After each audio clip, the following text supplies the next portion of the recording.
Hello guys, how you all doing? Welcome back to Goals Galore and welcome to a big video. Every year we do it and every year we look stupid at the end of it where we end up reacting to the predictions. It's time to predict. This time the 2024-25 Premier League table. It never ends well, so let's look stupid for another video. Hopefully you're all going to enjoy. You're not going to agree, let's get that out of the way straight away. But instead of having to go at me in the comment section down below for putting your team in a position you don't agree with, just simply in the comment section down below, let me know the team you support and where you think they'll finish and why you think they'll finish there. And of course, we'll see who comes out on top come the end of the season. It's going to be another great season. Here we go. Starting off in 20th, bottom of the pile, and I hate to do this. Honestly, I do. This has honestly been one of the hardest years to do predictions, I feel, because there's so many teams that are so close. Last year we had all three promoted sides getting relegated. The dominance at the top, of course, new managers, new players in transfers. It's so crazy. So for me, bottom of the pile, I've gone 20th, Leicester City. Now, of course, they won the title last year, believe it or not, but the mood around this club does not suggest that, does it? Of course, losing Enzo Maresca to Chelsea. Huge loss. I feel like if they had him still, yes, there's a bigger chance of them surviving. Steve Cooper, though, is now the man in charge, of course, formerly of Nottingham Forest, and he was able to keep them up in their first season, albeit very close in the end. This year, I have put Leicester bottom because of the inevitability of a points deduction and Steve Cooper.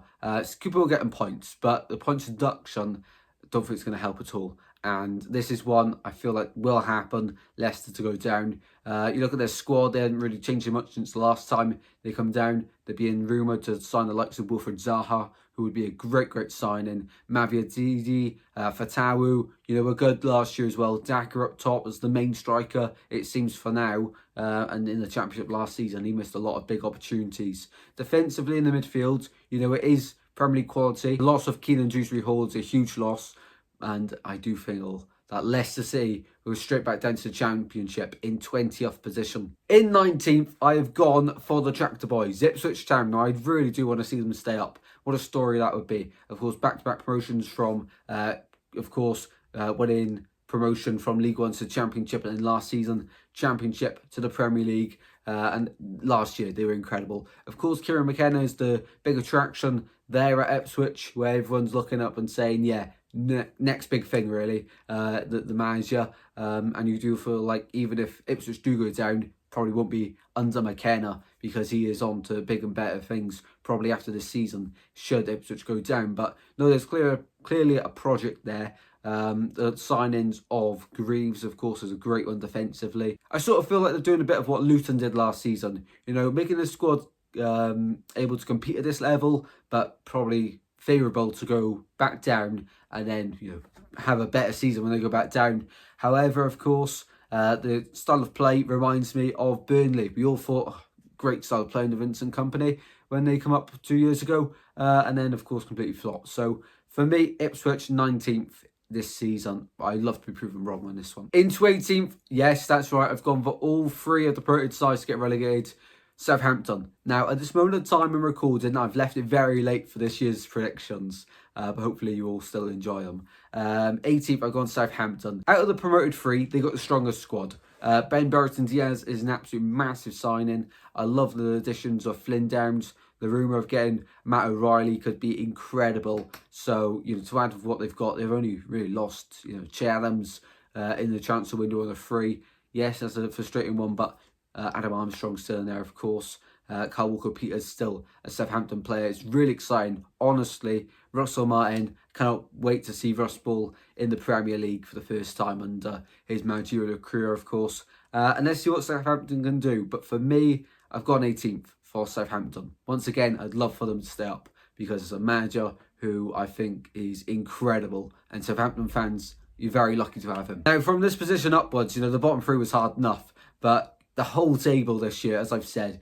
is so tricky to predict because there's so many teams that you feel like could finish in that position but could also finish higher up, and you end up with so many gaps in your table. In 17th place, I've gone for Nottingham Forest. Now, of course, Nuno Espirito Santos stabled the ship last season and actually improved them in many departments. But this year, once again, I look at the teams who are going to finish lower mid-table this year. And I cannot say Forest are better than them. So, yes, you may get the odd result here and there, but for me, Nottingham Forest 17th. I don't think it'll be a close call, though. I think if they're going to stay up, they'll be comfortable. And I could easily see them finishing, anywhere between 17th and, let's say, 14th this season. I don't think it'll be that worrying for Nottingham Forest this season, but I have got them 17th. Into 16th, this will be a surprise to many people. I've gone for Bournemouth. Now, this is mainly down to the loss of Dominic Solanke and Lloyd Kelly, two huge players for them last season and the season before, of course. Solanke, they've bagged, 65 million, wasn't it, from him? And I think maybe Lloyd Kelly, I'm not 100% sure on that one. Maybe it was a free. Not 100% too sure, as I say. But Bournemouth, heading in the right direction under Areola. I think this will be a season where they just put the brakes on a minute and, just keep themselves in the Premier League this season and then get the replacements in, of course, gel them into the squad and go again next season on their hunt to get back up in the table. To be honest with Bournemouth, once again, I could see them finishing up to 12th this season, but the loss of Dom Solanke up top, of course, isn't the end of the world, but it's a huge, huge loss. He was a great, great striker for them. And once again, let's see what Bournemouth can do. But for me, 16th. But once again, I don't think they'll be in a relegation battle this year. In the 15th place, I've gone for Everton. Now, of course, this is the final season before they'll move in to the new stadium next year. Exciting stuff for Everton. And, of course, a huge loss in the transfer window was Onana. They've still got Branthwaite at the time of recording, just a few days before the start of the season. And they've also, of course, brought in a new centre-back as well. So maybe to partner him, maybe to replace him long term. Not too sure on that one. Everton last season were defensively solid. It was just at the top end of the pitch that they struggled at. But towards the end of the season, it filled me with confidence that Everton, they're going to score goals this season. Maybe not an incredible amount, but they're going to score enough to get lower half mid-table there. So 15th for Everton. 14th place now. I'm really unsure on this team. I've gone for Wolves. Now, I'm unsure because, yes, great manager Gary O'Neill. They've signed a new contract now to 2028 at Wolves. However, of course, Max Kilman has gone. They've lost a few players, actually, Wolves, so it's quite concerning. But I do trust the manager to work with what he's got. They haven't really splashed out big in the transfer window either. So Wolves I'm very unsure on. But the manager, Gary O'Neill, is solid. So we know they're going to pop up a few surprises this season. I don't think they'll go down, but I wouldn't be too surprised if they finish a bit lower than this season. For me, Wolves 14th. Into 13th, I've gone for Fulham, and once again, I've had Fulham in my drafts for the table in every position possible, even going down. But the loss of Palhinha is huge. However, they've recruited really well. The likes of Joachim Andersen have been linked. However, they have signed the likes of Emil Smith-Rowe, of course. Still got some quality in that side. Rodrigo Muniz up top as well. Could have a great season as he finished last season really well, of course. So, yeah, I think this is going to be a good season for Fulham. We'll wait and see how big a miss that is for Palhinha leaving. But, Fulham, they've invested well, and I think they'll have a good season this year. 13th. Into 12th place, I've gone for Brentford, the Bees. Now, they are recruiting really, really well and not afraid to put their hand in the pocket. Also, they've got Ivan Toney, Brian Mbeumo, Wissa, of course. It really is all coming together there at Brentford. They've had, since they've got to the Premier League, a few years of just surviving the drop, and I think this time they'll really progress up the table a little bit more. And I wouldn't be too surprised if they finished a little bit higher than this, even into 10th maybe. But for me, 12th would be a good season for Brentford, and I can see them finishing there this year. If they keep Ivan Toney, by the way, for the whole season, yeah, they're going to be okay. They're going to be absolutely fine. A lot of people have put them towards the relegation zone. Likewise, I could see that happening, but I do trust Brentford. Every year I sort of put Brentford to slip off. It doesn't happen. It'll be my luck that it happens this year now. But no, I've got to back the Bees. Brentford 12th. Into 11th, I've gone for Brighton. Of course, new manager, new style yet again. And Brighton, we don't know what to expect, to be honest. Well, I don't know what to expect anyway. Brighton, one of those sides where in the squad there's lots and lots of quality in there. And Brighton are absolutely stacked, if someone gets injured, they'll just turn around and have the next superstar waiting there. So, Brighton, there's no real worries there for me. I do feel like maybe it could be a season where they slip down a little bit, but nothing past 14th place for me. I feel like Brighton will be fine yet again, and this year finish 11th. Into the top 10 then we go, and in 10th place I have gone for Crystal Palace. That's right, they've lost Elise in the summer, and it looks like maybe Mark Geehee will be leaving as well. However, of course, we all seen the form under Glasner towards the end of the season. Mateta was far in the goals. They've still got Eberechi Eze in there as well. A very young and hungry squad. And I feel like this season will be another good one for Crystal Palace. And this year, 10th place for Crystal Palace. Into 9th place, I've gone for West Ham. Of course, they've brought in a lot of players. Even a new manager, Julian Lopetegui, has joined West Ham, of course, as manager to replace David Moyes, who did a good job at West Ham. He needs to be respected. They've brought in the likes of course, Wan-Bissaka at right back, Rodriguez, I believe it is, in midfield. Going forward, of course, some exciting players like Phil Krug, Krasinko Somerville, who was unreal in the Championship last season, so there's quality there. I'm missing a few as well. But no, really strong recruitment from West Ham. However, we've seen this before with teams buying a lot of players, taking the time to gel. But for me, I'm not overhyping West Ham. I feel like 9th place for them will be very fair and a good season for them. Into 8th place, this will be a surprise, but it's another team that play in claret and blue. It's Aston Villa. Yes, Aston Villa, Champions League football this season. We all saw what happened last season with Newcastle's decline in the league with Champions League football. And I do feel like this will happen once again with Aston Villa. Great to have Champions League football, of course, back at Villa Park. But this time around in the league, I do feel like they'll suffer a little bit this season. Incredible manager, Unai Emery, incredible squad. But for me, they'll slip down to 8th this season. I really like the signings of the likes of Onana. A huge loss is Douglas Luiz, but a solid side nevertheless.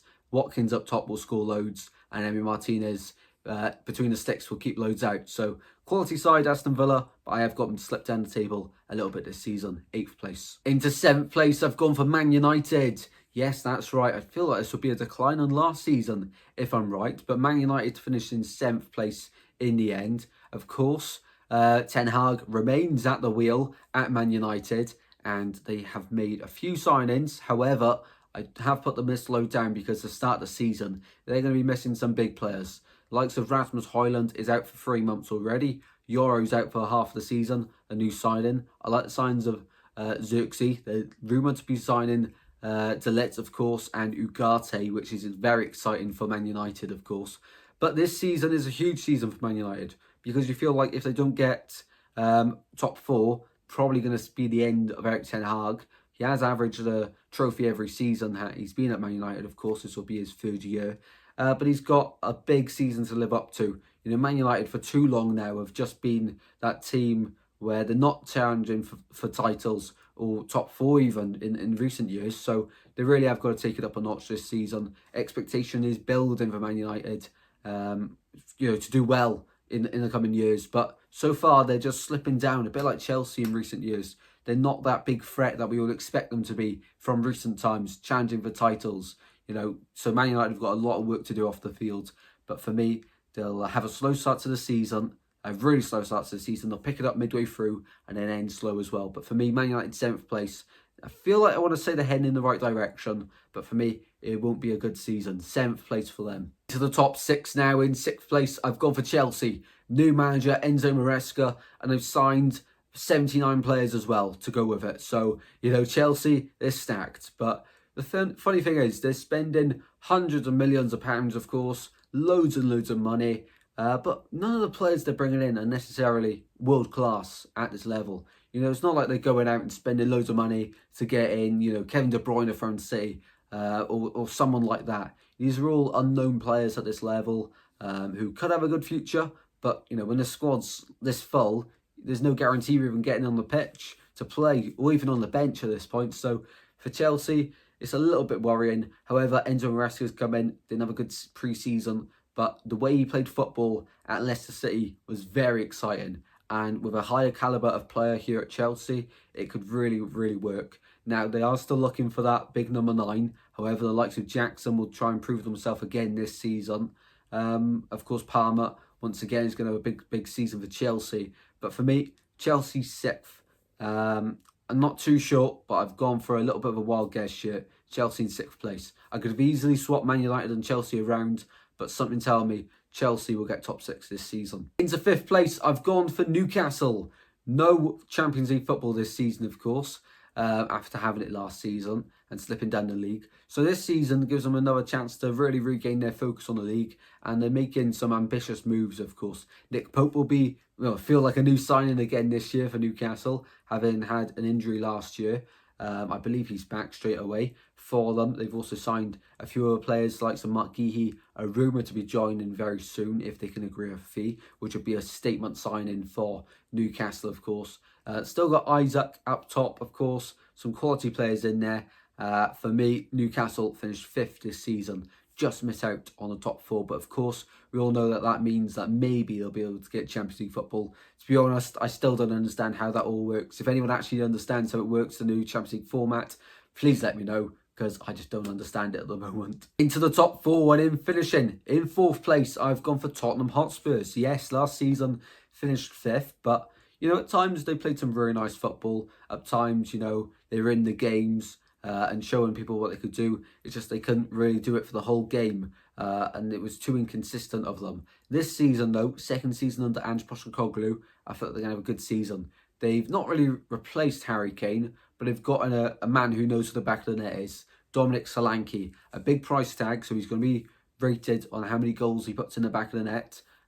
So a big season for him as well. But the likes of Son up there, of course, solid back line, young, hungry team. So I feel like, they're going to have a good season, Spurs. Finishing in the top 4. They've got rid of a bit of deadwood as well, which is always promising for Spurs.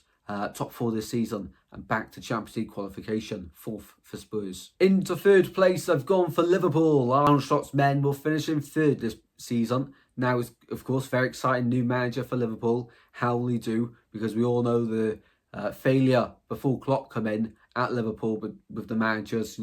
Liverpool slipping down the table, not really going anywhere, and only regressing. However, when Klopp come in, it was so good. And every season, we expected them at least top 4. Some years even challenging for the title, of course. Under Arne Slot, it's a bit unknown, but so far in pre-season, they've looked solid. And it's going to be a big year for Liverpool once again. For me, I don't think they'll be in a title challenge. I feel like they'll be a very exciting team to watch, though. And for me, they'll finish 3rd place this season. Into 2nd place, I've gone for the Gunners. Arsenal, meaning Man City will win the league. But let's talk about Arsenal first. They've added depth to the squad, which is very exciting. For me, they're still missing that big number 9, their striker that they need to really compete with Man City. Every other department is, got depth in it, and quality in depth as well, which is always very important. I feel like the likes of Odegaard, Rice, Bukayo Saka, all going to have great seasons once again. And under Mikel Arteta, there is sort of a bit of worry in my brain about Arsenal because of course, 2 very close title races with Man City in the last 2 years. Maybe this year it gets maybe a bit mentally tiring and they'll slip down the table a little bit. Maybe. I don't think they'll finish outside the top 4 though. But that is a concern. But for me, I think Arsenal have got it to go again. Maybe just missing that big number 9. Whether they get that or not, of course, transfer window's still open. But for me, Arsenal 2nd. And winning it yet again, it is getting a bit boring now, isn't it? Man City. I don't think I need to say much more than that, to be honest. Man City to win the league once again. Just too good, aren't they? They are just too good. I mean, they've brought in the likes of Silvinho in the transfer window. He looks ridiculous, of course, and probably won't start half the games. Him, Doku, behind Haaland, of course, on the wings. Very exciting. Very exciting. Under Pep Guardiola, who's a born winner. Yeah, City will have another good season and another Premier League title. What would this be, like 5 in a row, 6 in a row? I think it's 5. I'm not too sure though. They've won too many. There we have it then, my 1 to 24 Premier League table predictions. Do be sure to let me know yours in the comment section down below. Just before we end off then, I've got a few end of season awards that I think will happen. Of course, the predictions of them. So Golden Boot, I've of course gone for Haaland yet again. Golden Glove, I've actually gone for David Raya. Arsenal been solid defensively last season, and then they've added a bit of depth as well, and Raya, solid goalkeeper as well. Young player of the season, I've gone for Bukayo Saka. Still crazy how young he is, so I think he'll win that award this year and have a crazy season once again with Arsenal. Scary how young he is and still how good he is. It's incredible for Arsenal. Player of the season, I've gone for Haaland, but I also feel like Odegaard's going to have a great season once again for Arsenal. Mr. Consistent and incredible, intelligent player for Arsenal. Manager of the season, of course, Pep Guardiola winning another league title would be incredible. But I've actually gone for Thomas Frank as well. I feel like Brentford really could have a good season this year. And then surprise package in terms of teams. Southampton definitely could be a surprise package. I feel like they've got the best squad at the moment at the time of filming out of the 3 promoted sides. I've always put Forest up there because of the squads, of course, once again, really good. And I can see them maybe finishing a bit higher than I've put them. That's probably one of the ones I'm sort of double thinking about at the moment because of the exciting squads they've got. I've also put down Brentford and West Ham due to the squads. They've done some really nice business in the transfer window and still linked with some high caliber players. So that's why I think there'll be some surprise packages this season. Thank you all very much for watching. Hopefully you've all enjoyed, and I'll see you in the next one very soon, guys. Another season of the Premier League. Hopefully it's another good season of the Premier League, and a lot of drama to unfold over the next few months. But we're all here to witness it and watch it unfold. Thanks for watching. I'll see you very soon, guys. Take care. Goodbye.